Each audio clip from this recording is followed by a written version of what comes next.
August of 2021, we had back-to-back storms, or actually two separate flooding events. I was out of town. We had actually just flown to visit a child who's now living in Chicago, and as we arrived, I was getting phone calls and pictures from my neighbors about a flood.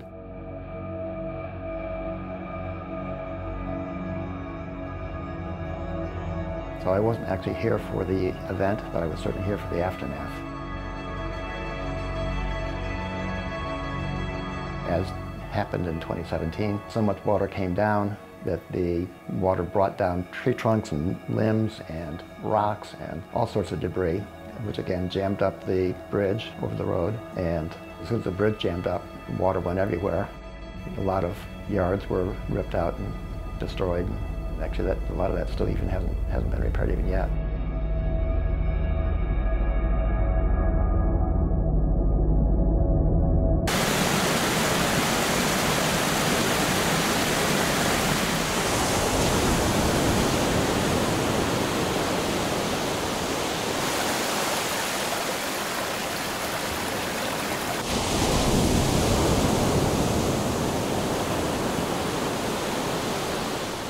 Our real trauma from the 2017 flood was in the, I guess I'd call them flood control measures that we put in. Basically a flood wall around the outside of our house to, again, hopefully catch the water in the event of a future flood.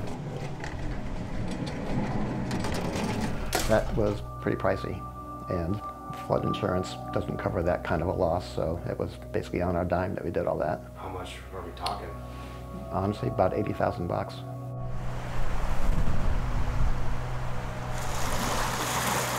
The Finger Lakes is a small region compared to the globe, but actually the Finger Lakes really kind of mirrors the types of impacts of climate change, the changes in climate that most places around the Earth have seen.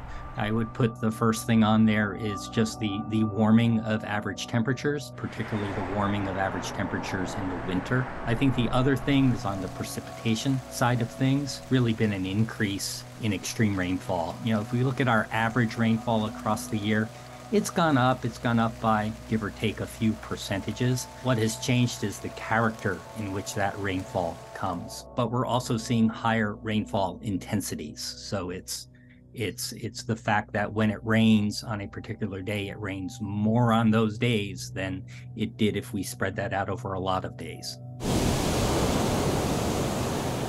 Storms absolutely have gotten worse over the course of certainly my lifetime. You know, we seem not to have quite as many huge snowstorms than what I remember as a kid. We also never used to get 4 inches of rain in an hour or two. Like in Hurricane Agnes in 1972, I think it was, there definitely was flooding down in this area, but we have not had things like we've had in the last few years.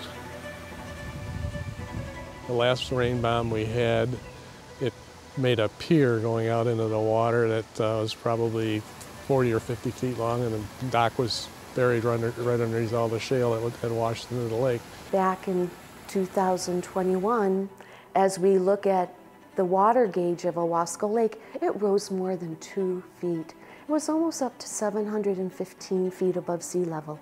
I approached our highway superintendent of the dollar amounts that are associated with fixing the mess after a flood. With one site, it was $32,000 just to fix one area that got washed out from that rain bomb event that we had in 2021. If we look at the effect of climate on the Finger Lakes, on the cyanobacteria, if there are nutrients or contaminants on the landscape, flood events and increase in runoff is one mechanism where those nutrients or contaminants can make it into other water bodies. The water can't soak into the ground, and therefore it runs across the surface and carries the nutrients with it. The cyanobacteria generally do better in warmer water conditions. As we warm the lakes, there's more opportunity for them to develop and go through their life cycles in bloom. Another aspect there is the overturning of lakes. Lakes in the Finger Lakes will overturn twice a year, in the spring and the fall, and that kind of mixes up the lakes and things along those lines. It stratifies the surface, and that kind of keeps the nutrients kind of concentrated in where the cyanobacteria would need them. The flooding events that we've had the last few years, and the probability that there will be more flooding events as the future unfolds, we certainly have thought about just bailing out, literally bailing out and going elsewhere.